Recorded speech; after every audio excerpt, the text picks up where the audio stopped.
Στο μπολ μας εδώ θα βάλουμε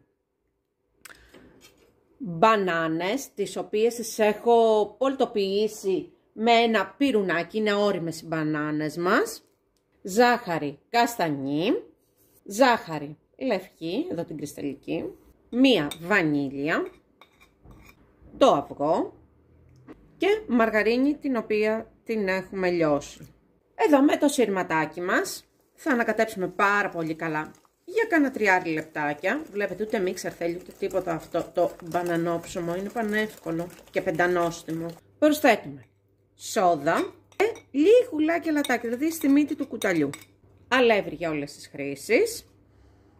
Και εδώ έχω σταγόνες σοκολάτας και κουβερτούρα ψιλοκομμένη. Εάν θέλετε μπορείτε να βάλετε μόνο σταγόνες.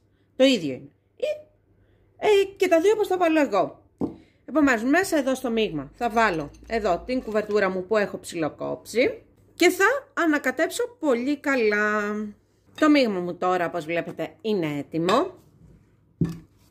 Παίρνω εδώ μία φόρμα του κέικ μακρόστενη, βάζω μέσα αντικολλητικό χαρτί και προσθέτω το μείγμα. Εδώ είχα κρατήσει τις σταγόνες σοκολάτας. Φυσικά, εάν θα βάλετε μέσα και εδώ στο μείγμα βάλετε σταγόνες σοκολάτας, θα κρατήσετε λίγο για το λόγο ότι πρέπει να βάλουμε και πάνω εδώ από το μπανανό ψωμό μας σταγόνες σοκολάτας. Ψήνουμε στους 180 με 190 βαθμούς σε προθερμασμένο φούρνο για 50 με 60 λεπτά.